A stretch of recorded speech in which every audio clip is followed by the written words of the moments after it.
What is up, guys? Welcome to another episode of Paul's Customs Garage. You know it's another episode of Paul's Customs Garage when something's broken, and it's usually by me, because I'm the Tony Angelo of Paul's Customs Garage, basically.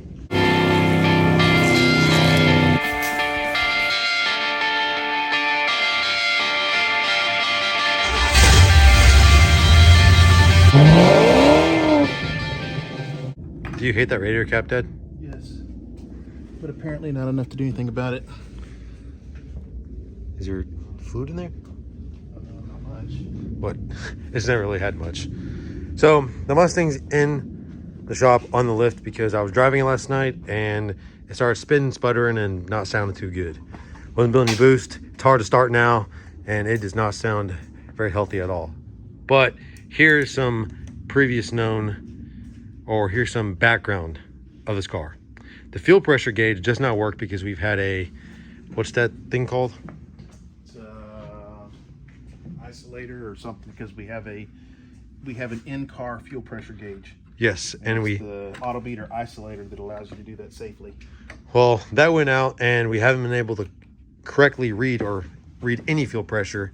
So we just we don't even know what the fuel pressure is at. So that is A, which we have a new one in the box right there that we've been meaning to put on. B, when we did the draggy video, which I'll put a link in the description down below, once we're done doing our 2 hard pulls, which conservatively were probably the hardest pulls we've ever done in this car, which this car should handle abuse, but we noticed some valve train crackle and noise and whatnot. So it could be a valve train issue. Also, during summer 2021, a rocker arm stud broke on cylinder 1, right? Yeah. So Dad replaced all of them with ARP rocker arm studs. And he said that the symptoms of this car right now is very, very similar to the symptoms he had with the broken rocker arm stud. So hopefully it's nothing major.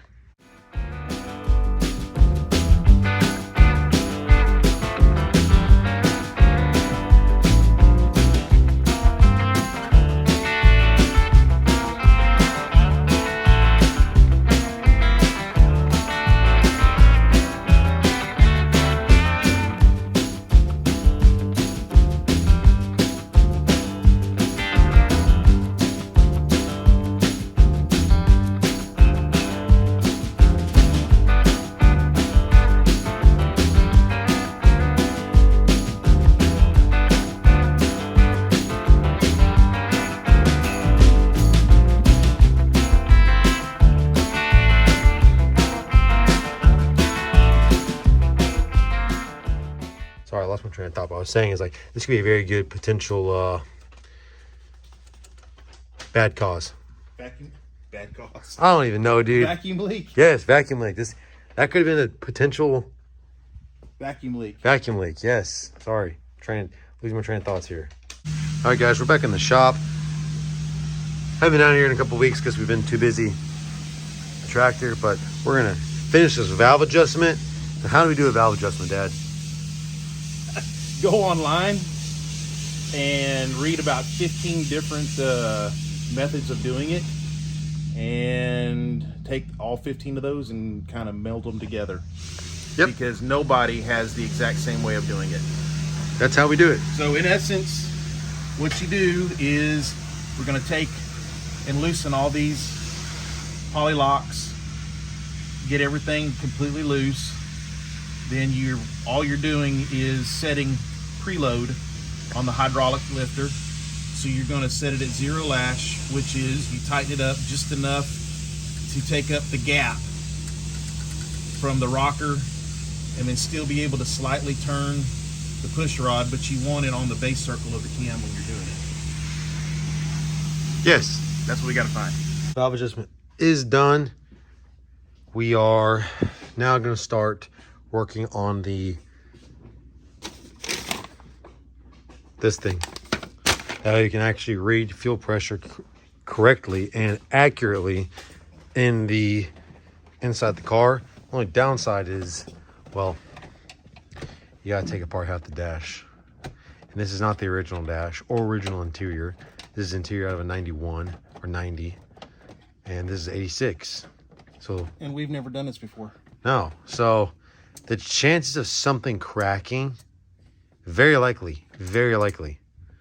So there's the fuel gauge right there. It just wasn't reading properly at all. So that's kind of like I said in the beginning of the video. That's what we think some of the issue is, why I started just all bogging down and running like crap. It's just running stupid rich. I mean, look at that right there. That says it all. So this side right here, the gold side, goes in the engine bay, and this piece goes to the back of the gauge. You can kind of see it right here. That's the gold part. It plugs into, or screws in right there. Then it follow along the steel braided line into the back, or into the firewall to the back of the gauge. Got. I suppose you have a itty bitty screwdriver, do you? I have this tiny Cornwell Tools flathead little pocket screwdriver that technically you should be able to use on a Phillips. No, it's not that. Oh.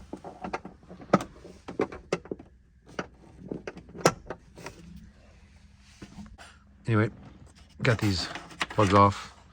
They are, where'd I put it? Where'd you put the, oh.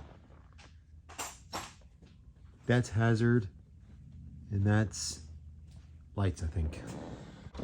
Just want to document that I did a lot of this work.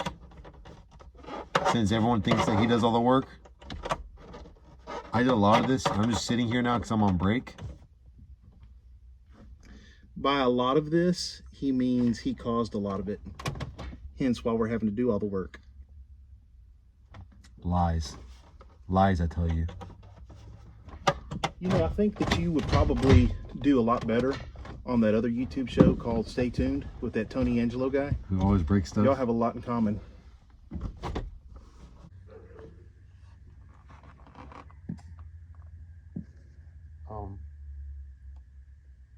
But the good news is he used that high quality fire resistant electrical tape. I found somebody who's worse than wiring at us than us. Yeah, we would at least found a way to use the We would have at least plug. Yeah, we would have at least, yeah. Even if that meant butt splicing the plug. Yikes. Can't have wiring issues if you don't have that many wires in your car. Stay carbureted. What do you know? Always working on your car. Uh-huh. Always working As you on your literally car. told me to hold the key. And look, hey, Oh. look. Once again, what are we looking at? The back of your head. Oh my goodness. You're the one controlling that, bro. I don't know why I gave you that. Yeah, you smell that gas? That's the old nasty gas. Ooh, lost a couple brain cells. Uh-oh. All right. You see that little hole right there? Where the lights flashing right there. Boom, boom, boom. That's what the little braided line for the fuel gauge went through to the firewall. So we're gonna snake it through there, bring it back in. So this is not fun. I got the new one pulled through. I was using both hands, so I couldn't film, and the tripod would not cooperate with me. But Dad got it right there. Then I used the magnet to kind of snake it in there and then pull it through.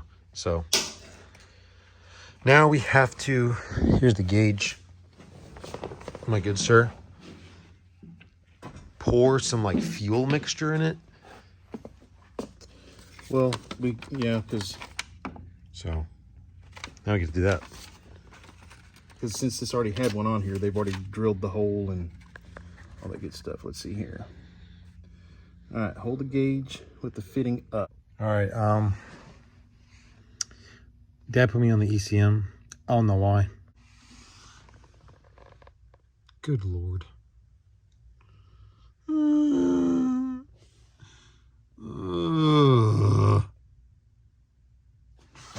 All this stuff is...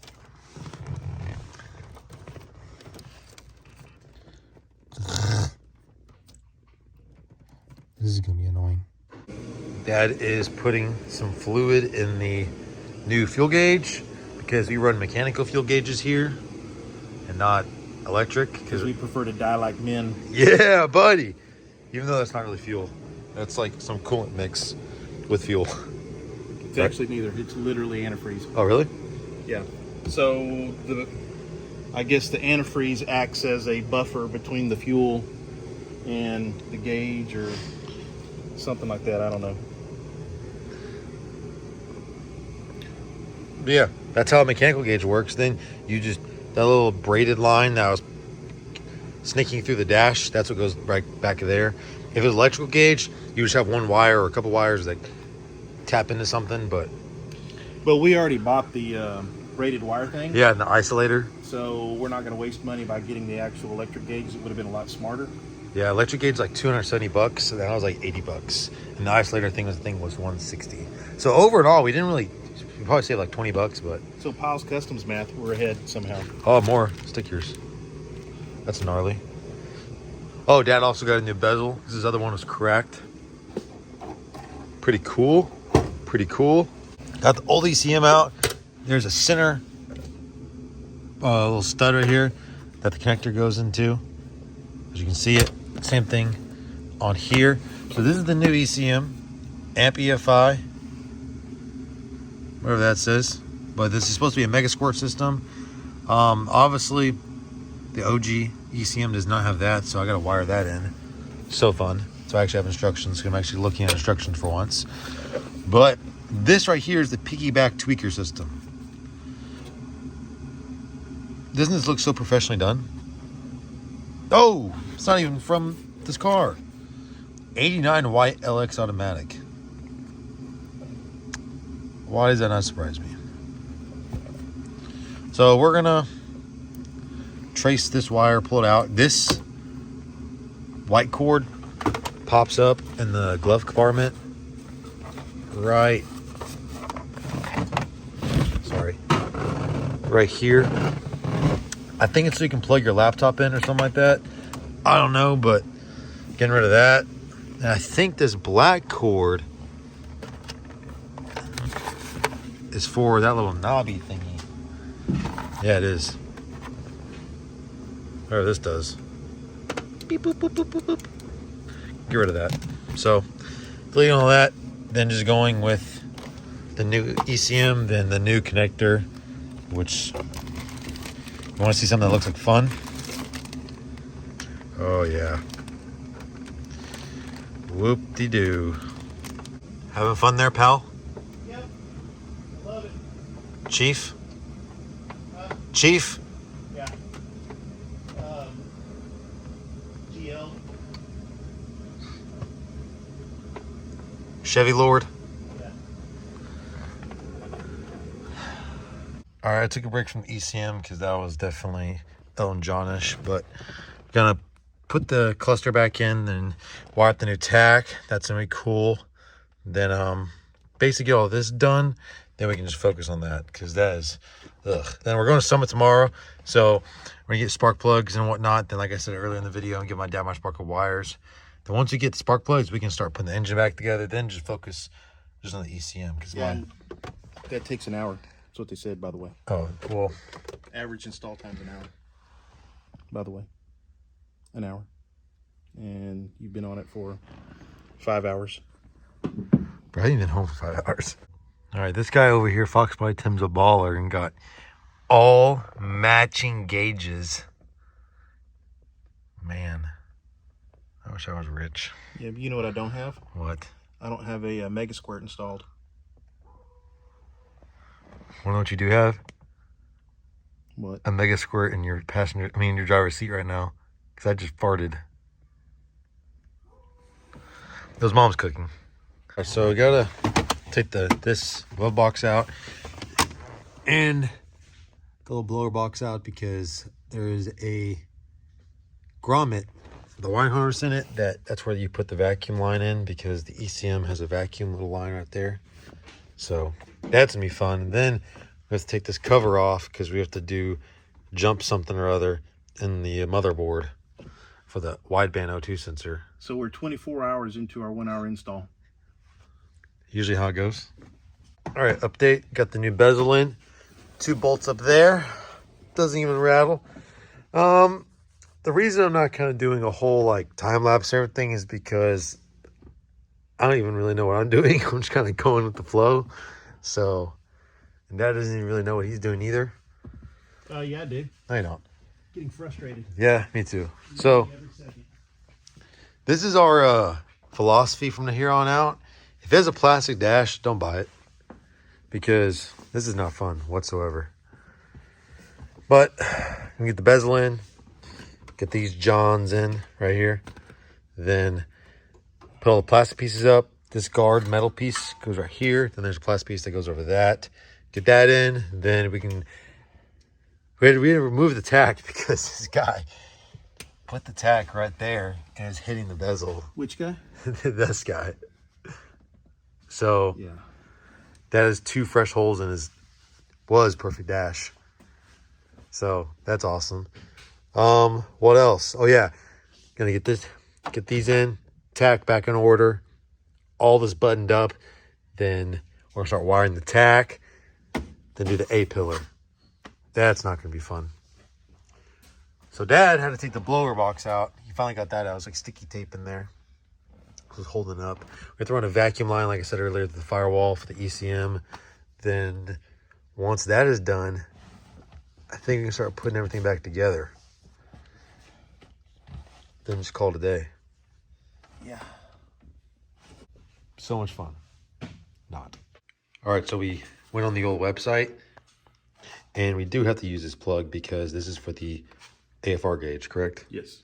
To hook up to the wideband O2 sensor. So we use a connector, and as you see, there's a big side, big pin, and a small pin. So we use the big pin. That's the one that MegaSquirt website told us to use. You have to remove the jumper from the J5. Yeah, who knew you'd have to buy ECM to crack into it. Yep. Got the seat out to do some of the A-pillar stuff. That carpet's disgusting, but that's how you know we use and drive this car. Hey, maybe we ought to vacuum it before we put everything. That's not a bad idea. Got this nice new seat, new shop chair. But yeah, we're gonna do the A-pillar off, or I'm going to take the A-pillar thingy off and the whole bracket or whole plastic piece. Then we're gonna put the new one in, but we're having to connect a wire. So that little black wire you saw in the couple clips ago for the ECM that we put in the pin or pinned in. Why are you looking like that? Also, if you ever wonder if people ever buy stuff from Facebook, little ads that pop up. Oh, you do? Yeah, I'm Is that why your idiot. Facebook has been hacked? Yeah, so we're gonna see if this works. Oh, well, better not stop filming. Let's see if it works. See how I do this without frying my finger.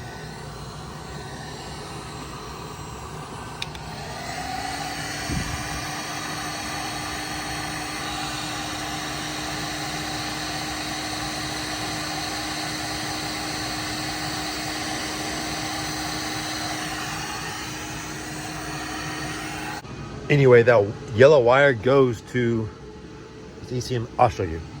This wire right here in the back of the ECM. So this is for all your inputs and outputs I was telling you about.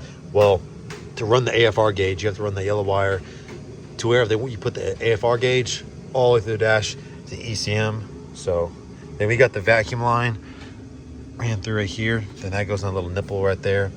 Then this plugs into right there, and this is for that way you can plug into your laptop and tune it on the go like a ricer. Okay, so got the old A-pillar out, some of the trim pieces down. It was, yeah, I don't even know. That's just, so old A-pillar's out, sitting right there.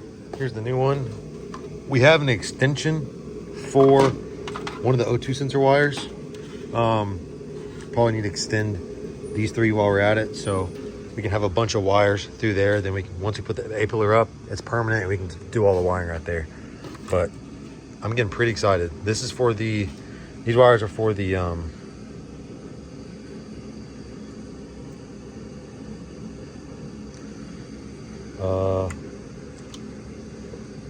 yeah, these wires are for, sorry, I just blanked, for the water gauge.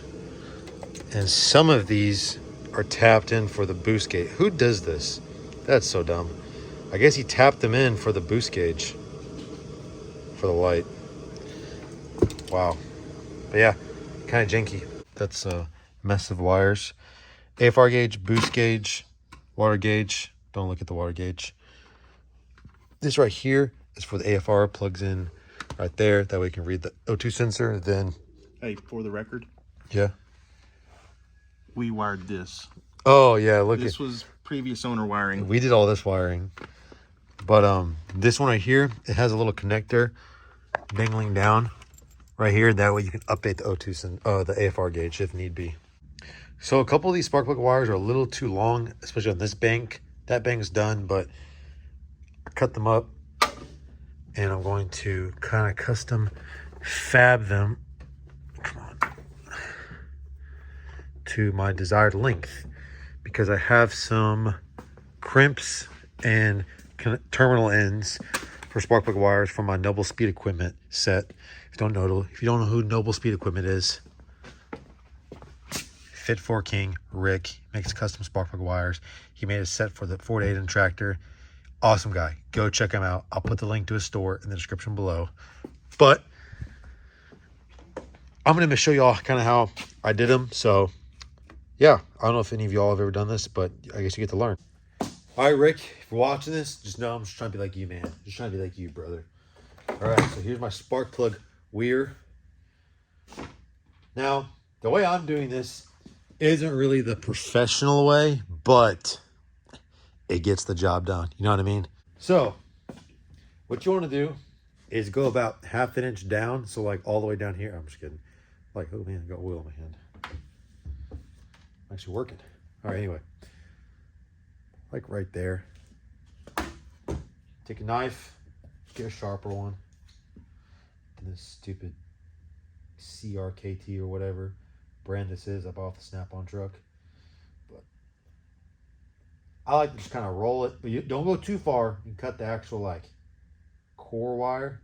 Just kind of roll it like that. You know what I mean? Once you get enough off, you can kind of just bloop.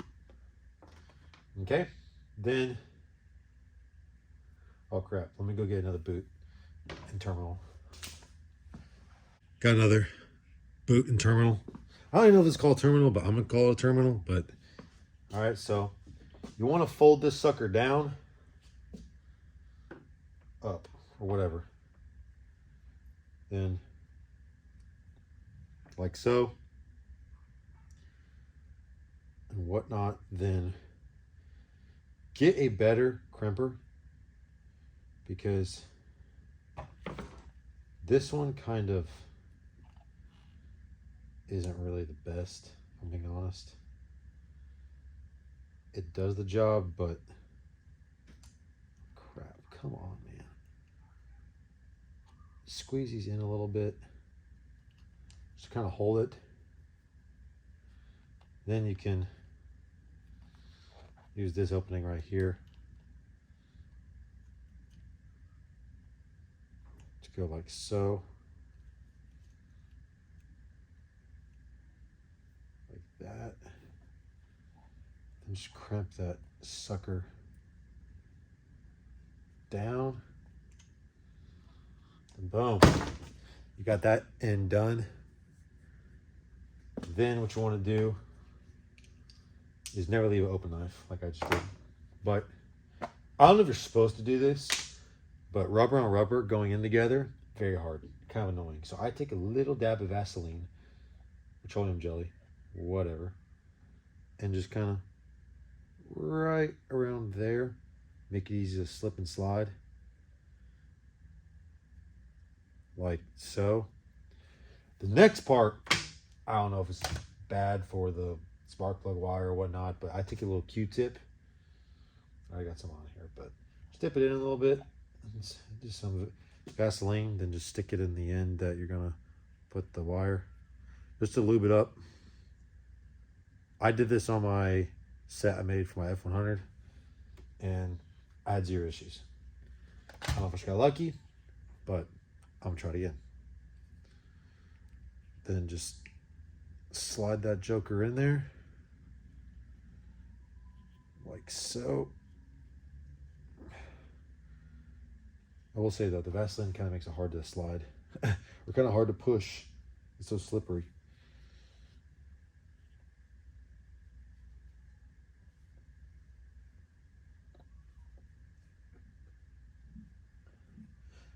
All right, now you can see we have a completed spark plug water. Now let's go put this on. This one is for number 8, which is that one. Go all the way. Probably need a light. I can't see for crap.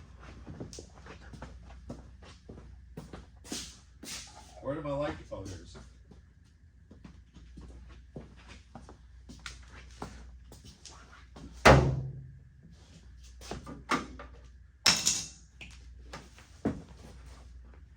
Then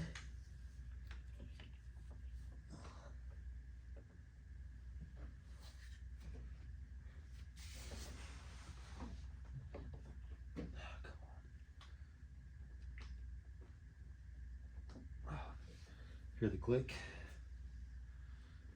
You're donezo. Now once you get everything buttoned up, like everything buttoned up, I'll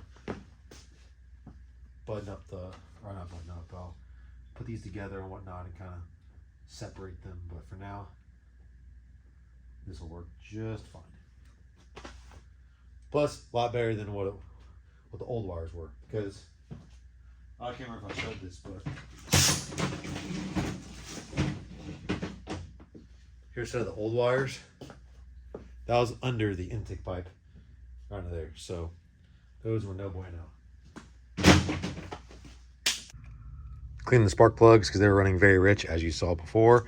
I did drop the nut for the back bolt, so I got to lift it up, put that on. Then the intake is 100% bolted on. But then we're going to crank it and kind of see what happens. All right, we got everything hooked up. Batteries hooked up. ECM's hooked up. All the body harnesses and connectors are hooked up. Let me get the fire extinguisher, just in case.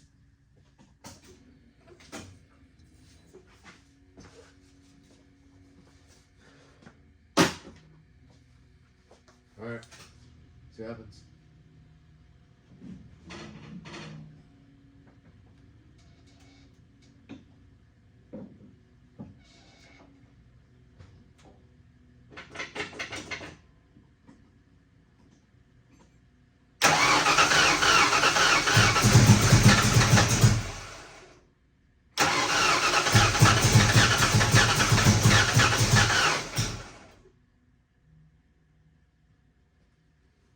I don't really expect it to idle, to be honest.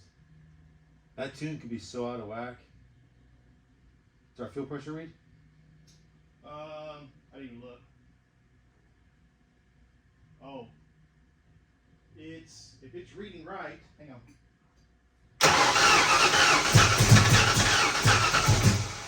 Really anything? Yeah. I forgot, William. Before we start, we've got to calibrate. You've got to do a calibration of the O2 sensor. O2 sensor. Oh. Well, hey, at least turns over. At least it's moving. Yeah. The engine's moving. I mean, that's a success. So we probably need to turn up the. Got to turn the fuel pressure, which is kind of funny because it was running stupid rich before this. Now it's running like nothing. But with us unplugging and everything, Yeah. we could have got out of whack. We got to calibrate the O2 sensor. We got to do that. We got to do that on the old tuning thing with the software, right? No, well, yeah, but you do it with the gauge. It's literally. Yeah, but you have to plug it in, right? To the laptop? Oh, really? Nope. Probably should have done that with the A-pillar off. No, you don't have to. But I think you got to Plug into the... No, we gotta lift it up. You gotta take the O2 sensor out. Oh, you don't have to plug into the thing that's directly to the gauge? Oh, well, anyway, we have to calibrate the O2 sensor and I guess the gauge. But we didn't really expect it to run like anything, like actually like run and idle because, or at least if it did, not good. Because A, the base tune for the ECM is for a naturally aspirated, slightly modified car. This obviously has a supercharger, 42-pound injectors, a lot of different things. So it's more on the heavily modified side. So AFR is gonna be out of whack. Fuel pressure obviously is going to be out of whack because we messed with that. So, but this success. Next video is going to be all about tuning, how to tune it and whatnot. That's going to be a learning curve for us. Like I've said before, we're not tune savvy, so that's going to be fun. But came in, I was running like crap, and now at least it's somewhat running. So success. That is going to wrap it up for today's video, guys. Thank you so much for watching. The Fox got new ECM, the valve adjustment done, the all the new gauges and stuff. So super happy with it. I hate to do a two-part video, but the way things are just going to be played out, it's going to be a two-part video. Like I said, this is obviously part one, and part two we're going to do the tuning. Then hopefully at the end of the video we can, you know, get some clips of it running down with our draggy little thing that shows you the ET or whatnot, and how fast your quarter mile, eighth mile, 60-second is, whatnot. We're going to do that and kind of compare to what the previous statistics were with the old ECM, the old setup, the old tune, and whatnot. So I'm excited to see it. I think we can maybe gain some time with that because it was running stupid rich on that. Boost wasn't in the right spot and whatnot. So I'm stoked for that. Like I said, thank you so much for watching. Fox is out. My F100 is about to come in here. I'm cleaning the shop right now because I'll show you a little sneak peek of the upcoming video after this video is posted. Yeah, I got a 5-day F100 refresh, and it's gonna include a lot of stuff. So stay tuned for that video because you're not gonna wanna miss it. Once again, thank you so much for watching. Hope to see you in the next video. Peace out.